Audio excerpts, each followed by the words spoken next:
तो ये कहानी शुरू होती है एक बूढ़ी औरत हेल्गा को दिखाते हुए, जिसके अपार्टमेंट में कोई अजीब कीड़ा घुस आया था। हेल्गा को भूलने की भी बीमारी थी, इसीलिए वो सब बातें अपनी वॉल पे लिख लिया करती थी। वहीं से वो हेल्पलाइन का नंबर देखते हुए कॉल करती है और एक लड़का उसके घर आ जाता है। आते ही उसने देखा कि हेल्गा की एयर कंडीशन से अजीब ग्रीन कलर का लिक्विड निकल रहा था, जो बहुत ही ज्यादा बदबूदार भी था। खैर, अब वो हेल्गा को डोर नॉक करता है। हेल्गा के दरवाजा खोलते ही वो उससे सवाल करता है, आपके घर के बाहर ऑलरेडी एक इमरजेंसी वैन खड़ी है, अगर वो लोग आपकी मदद को आ गए थे तो आपने दोबारा कॉल क्यों की? ये लोग कहाँ हैं? जवाब में हेल्गा बताती है, मुझे भूलने की बीमारी है, मुझे नहीं याद कि वो लोग कहाँ है।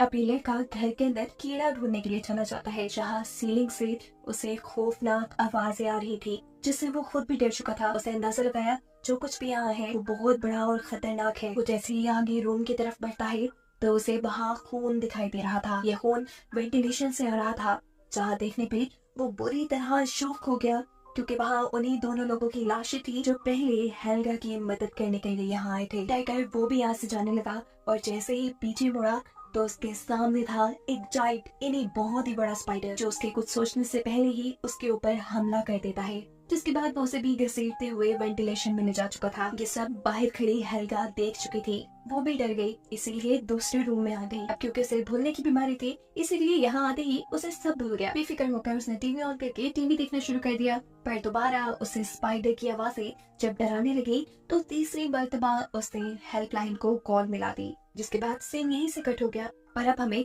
4 दिन पहले की स्टोरी दिखाई जाएगी कि आखिर ये शुरू कैसे हुआ। तो असल में आज से 4 दिन पहले स्पेस से आने वाला एक मेटियोर हेल्गा के अपार्टमेंट से टकरा गया था। हेल्गा के साथ वाले अपार्टमेंट में उसकी पोती शार्लेट अपनी मॉम और अपने स्टेप डैड के साथ रहती थी और अक्सर ही वेंटिलेशन पाइप के जरिए वो अपनी ग्रैंड माँ के घर आ जाती थी, क्योंकि यहाँ उसका काफी सामान रखा था। और आज जब वो अपने टॉयज लेने के लिए यहाँ आई, तब उसने यहाँ पे वो मेट्रॉइड देखा, जिस मेट्रॉइड के ऊपर एक अजीब सा स्पाइडर था।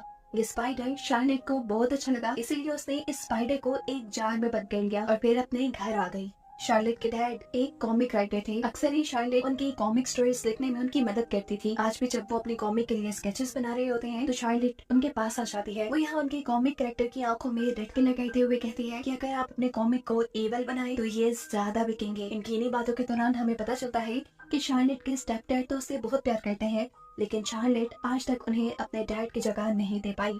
शार्लेट की मॉम अक्सर ही शार्लेट की ग्रैंड माँ यानी हेल्गा के घर जाकर उनका ख्याल रखा करती थी, क्योंकि बेशक शार्लेट के डैड ने उन्हें धोखा दिया था, लेकिन शार्लेट की ग्रैंड माँ ने नहीं। वो तो आज तक उनसे बहुत प्यार करती थी। यहाँ तक कि शार्लेट के डैड ने तो अपनी मॉम यानी शार्लेट की ग्रैंड माँ को भी धोखा दिया था, जिसके चलते उनकी दिमागी हालत इतनी खराब हो गई कि वो सब कुछ भूलने लगी। खैर, अब हमें दिखाया जाता है कि शार्लेट उस स्पाइडर को गौर से देख रही थी, तभी उसके पास एक बग आ जाता है। शार्लेट अपने हाथ से उस बग को मार देती है और इस बग को देखते ही वो स्पाइडर शोर करने लगता है। शार्लेट को लगा कि शायद ये स्पाइडर भूखा है। अब वो अपने मरे हुए बग को स्पाइडर को खिला देती है, जिससे स्पाइडर एक ही बार में निकल चुका था।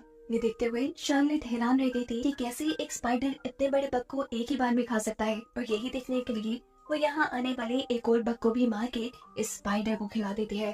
और शार्लेट अब ये देखकर हैरान थी कि कैसे ये स्पाइडर किसी भी चीज को खाकर एकदम से अपना साइज बढ़ा रहा था। इतनी देर में शार्लेट के स्टेप डैड जो अपनी कॉमिक स्टोरी लिख रहे थे, उन्हें कुछ कंफ्यूजन हो जाती है। वो शार्लेट से हेल्प लेने के लिए जब उसके रूम में आते हैं तो उनकी नजर पड़ती है उसी जार पे जिसमें स्पाइडर लिखा था। शार्लेट इस टाइम शायद वॉशरूम में थी, इसीलिए वो स्पाइडर को गौर से देखते रहे। और जैसे ही शार्लेट अंदर आई तो उन्होंने शार्लेट को बताया, मैं तुम्हारी मदद लेने के लिए आया हूँ अपनी स्टोरी के लिए। शार्लेट कहती है, फिक्र न करें, मैं आपकी मदद जरूर करूंगी, लेकिन अभी मुझे सोना है। जिसके बाद उसके डैड उसके रूम से चले जाते हैं और ये लोग सो जाते हैं। रात में स्पाइडर हिलजुल करने लगा। शायद उसे भूख लग रही थी और जितना उसने खाना खाया था उतना उसके लिए काफी नहीं था। बड़ा शिकार ढूंढने के लिए ये स्पाइडर इस जार से निकल जाता है। वेंटिलेशन पाइप से होता हुआ वो एक दूसरे अपार्टमेंट में चला गया, जो शार्लेट की स्टेप डैड की मॉम का था, यानी शार्लेट की सेकंड ग्रैंड माँ। ये स्पाइडर शार्लेट की सेकंड ग्रैंड मॉम के पैरेट के ऊपर हमला कर देता है। सुबह होने पर जब ग्रैंड मॉम ने उसे देखा तो उन्होंने जोर से चीख लगाई, जिसे सुनते हुए शार्लेट के डैड उनके घर पहुंचे और वहाँ जाकर उन्होंने देखा कि किसी ने उनके पैरेट को बहुत बुरे तरीके से मारा था, यहाँ तक कि उसकी हालत भी देखने के काबिल नहीं छोड़ी थी। ये लोग सोच में पड़ गए कि आखिर ये किसका काम हो सकता है। तब शार्लेट के ग्रैंड मॉम उसे कहते हैं हो सकता है किसी चूहे का या किसी जानवर का काम हो। ये लोग यहाँ पर इमरजेंसी कॉल कर देते हैं और रेस्क्यू ऑफिसर उन्हें आकर बताता है कि काम किसी कीड़े का है, ऐसे कीड़े का जिसके स्टिंग्स हो, ये नहीं जिसका डंक हो, जिसे बार बार मार के इस पैरट को मारा गया है। खैर अब ये रेस्क्यू ऑफिसर पूरी बिल्डिंग में इंसेक्ट स्प्रे करने लग जाते हैं और जब बारी आती है शार्लेट के रूम की तो वो स्प्रे करवाने से मना कर देती है और साफ साफ बता देती है इस आदमी को कि मेरे पास एक स्पाइडर है, उसे मैंने पाला हुआ है, इसलिए मैं स्प्रे नहीं करवाऊंगी। उसके जाने के बाद शार्लेट इसी स्पाइडर से खेलने लगी थी। वो उसे खाने के लिए कुछ बग्स देती है और साथ ही वो नोटिस करती है कि उसके पास जो माउथ फ्रेशनर्स थी, इन माउथ फ्रेशनर की स्मेल से ये स्पाइडर डर रहा था। अब रात में सबके सो जाने के बाद दोबारा हम देखते हैं कि वो स्पाइडर अपने जार से निकलकर वेंटिलेशन पाइप से होते हुए किसी दूसरी लेडी के रूम में चला गया। स्पाइडर को देखते हुए उस लेडी का डॉग भौंकने लगा था। वो अपने डॉग को वहाँ से साइड पे कहती है और अपनी फैमिली की फोटो उठा लेती है। अभी फोटो देख ही रही थी कि उसके ऊपर स्पाइडर आके गिरता है, जिसे देखते ही वो डर गई।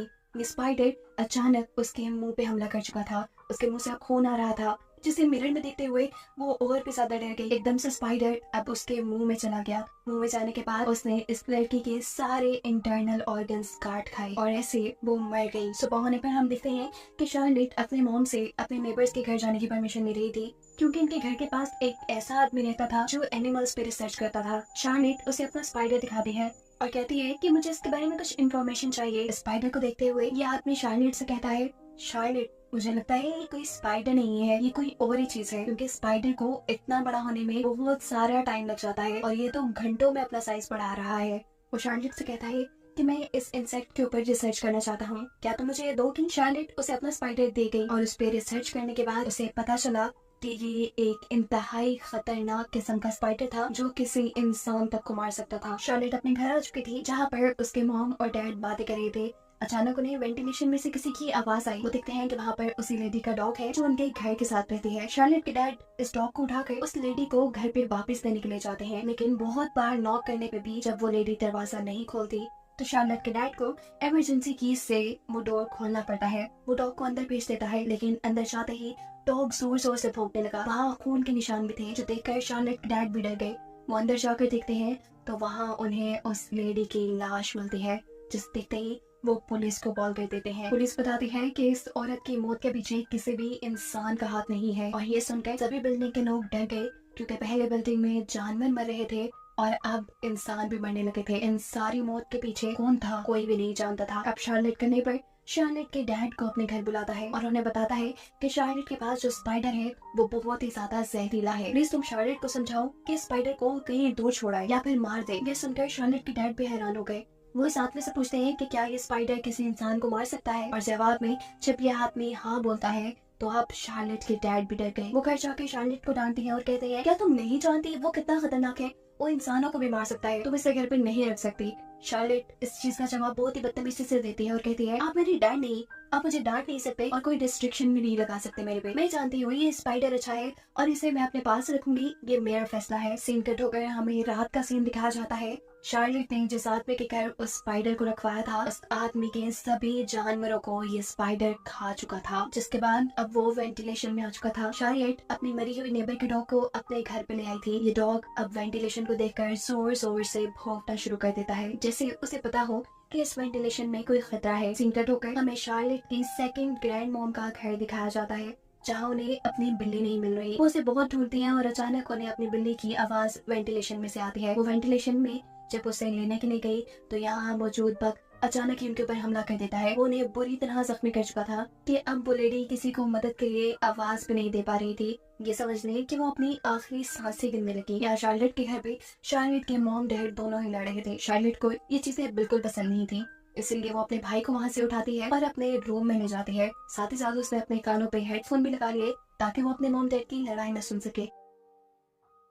यहाँ इनकी लड़ाई के दौरान ही वेंटिलेशन पाइप से वो बड़ा हुआ स्पाइडर अब इनके रूम में आ चुका था, जो शार्लेट के मॉम और डैड दोनों के ऊपर ही हमला कर लेता है। यहाँ शार्लेट जो अपने कमरे में थी, उसे जब काफी देर तक अपने मॉम डैड की कोई आवाज नहीं आई तो वो चेक करने के लिए बाहर गई। बाहर उसे अपने मॉम डैड नहीं मिले, बल्कि उनकी जगह मिला बहुत सारा खून, जिसे देखते हुए वो समझ गई कि सारा काम उसके स्पाइडर का है। उसे समझ आ गई कि अगर उसे अपने मॉम डैड को बचाना है तो उसे उस स्पाइडर को मारना पड़ेगा। ये बात वो पहले से ही जानती थी कि माउथ फ्रेशनर टैबलेट से वो स्पाइडर डरता था और इन्हीं का यूज करते हुए वो अब उस स्पाइडर को मारने का प्लान करती है। और इससे पहले कि अभी वो ऐसा कुछ कर पाती, स्पाइडर उसकी आंखों के सामने उसके भाई को, उस छोटे से बच्चे को भी उठा कर ले जाता है। अब अपनी पूरी फैमिली को बचाने के लिए शार्लेट बहुत से माउथ फ्रेशनर टैबलेट्स को पानी में मिक्स करते हुए उन्हें अपनी वाटर गन में फिल कर लेती है, जिसके बाद वो वेंटिलेशन में चली जाती है, क्योंकि उसे पता था कि सभी को इस स्पाइडर ने वेंटिलेशन में जाके मारा है। यहाँ वेंटिलेशन के अंदर जैसे ही शार्लेट के डैड की आंखें खुली तो उसने अपने आप को अजीब से वेब में बंधा पाया।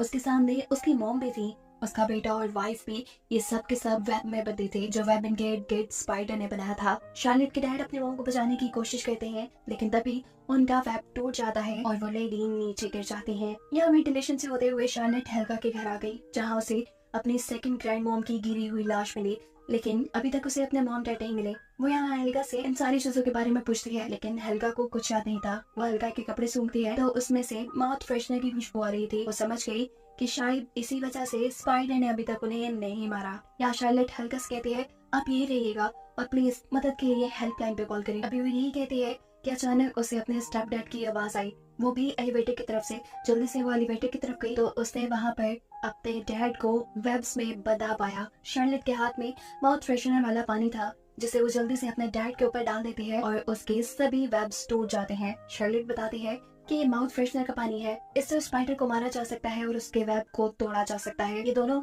अब यहाँ से बाकी लोगों को बचाने का फैसला करते हैं, जबकि दूसरी तरफ हमें दिखाया जाता है कि वो रेस्क्यू ऑफिसर जो इस बिल्डिंग में पहले भी पैरेट के मरने पे आया था, वही दोबारा हेल्जा के कॉल करने पे आया। ये वही सीन है जो हमने मूवी के स्टार्ट में देखा। आते ही उसे एयर कंडीशन के अंदर ग्रीन कलर का बदबूदार लिक्विड दिखा और उसके बाद वो हेल्गा के घर में आ गया। हेल्गा के घर के अंदर आने पर वो स्पाइडर इस रेस्क्यू ऑफिसर के ऊपर हमला कर देता है, जिसकी चीखें सुनते हुए यहाँ पर शार्लेट और उसके डैड आ जाते हैं। ये दोनों भी स्पाइडर के ही हमले से बहुत ज्यादा जख्मी थे। वो इस आदमी को बचाना चाहते थे, लेकिन तभी इनके सामने स्पाइडर आ गया। तब शार्लेट के डैड अपने हाथ में पकड़ा हुआ माउथ फ्रेशनर वाला पानी उसके ऊपर डाल देते हैं, जिससे डरकर ये स्पाइडर यहाँ से चली जाती है। अब रेस्क्यू ऑफिसर उन्हें बताते हैं कि उसके पास एक नेल गन है, इसके जरिए वो स्पाइडर को मार सकते हैं। और जैसे ही स्पाइडर उनके सामने आती है, ये आदमी स्पाइडर के ऊपर अपनी नेल गन से हमला कर देता है, जिसके बाद वो देखते हैं कि स्पाइडर के अंदर से ब्लू कलर का खून निकल रहा था। इस सारी लड़ाई के दौरान एक नेल गन वहाँ लगे फायर अलार्म के ऊपर भी लग गई, जिसकी वजह से बिल्डिंग में मौजूद सारे वाटर स्प्रिंकलर्स ऑन हो गए। इनके ऊपर पानी की बारिश होना शुरू हो गई, जिससे माउथ फ्रेशनर का पानी जो इन्होंने अपने ऊपर डाला था, जिसकी वजह से वो स्पाइडर इनके करीब नहीं आ रहा था, वो सारा पानी धुलने लगा था। इसलिए स्पाइडर का खतरा उनके ऊपर बढ़ता गया और इसी चीज का फायदा उठाते हुए स्पाइडर वहां आकर उस रेस्क्यू ऑफिसर को ले जा चुका था। अपनी बाकी फैमिली को बचाने के लिए शार्लेट और उसके डैड आगे बढ़ते हैं और देखते हैं कि शार्लेट की मॉम और भाई को स्पाइडर ने गार्बेज टनल के अंदर रख दिया था, जिनको बचाने के लिए ये दोनों ही टनल के अंदर चले जाते हैं। रिमोट के जरिए शार्लेट के डैड इस टनल को ऑन करने की कोशिश करते हैं ताकि गार्बेज की तरह वो भी इस बिल्डिंग से बाहर गिर जाए, लेकिन बदकिस्मती से ये काम नहीं कर रही थी। वो बाहर निकलकर इसकी वायर को जोड़ने की कोशिश करते हैं, जो जोड़ते हुए उन्हें बुरी तरह करंट लग चुका था और वो यहाँ गिर गए। ऐसा लग रहा था कि वो मर गए। इससे पहले कि शार्लेट अपने डैड के लिए कुछ करती, वो देखते हैं कि स्पाइडर उनके बहुत करीब आ गया। बिना वक्त जाए कि वो इस टनल का बटन दबा चुकी थी। किस्मत से ये अब काम कर रहा था। टनल का दरवाजा ठीक उसी वक्त बंद होता है जब स्पाइडर वहाँ आया और उस दरवाजे के नीचे आकर वो मर गया। इन लोगों की जान फाइनली अब स्पाइडर से बच गई थी। ये लोग टनल से निकल कर अब शार्लेट के डैड के पास आते हैं और देखते हैं कि शार्लेट के डैड सिर्फ बेहोश थे। इनके होश दिलाने पे वो होश में भी आ गए और ये देखकर सभी बहुत खुश हुए। शार्लेट के यहाँ पहली मर्तबा उसे अपना डैड कह के पुकारती है, जो सुनकर शार्लेट के डैड हैरान थे।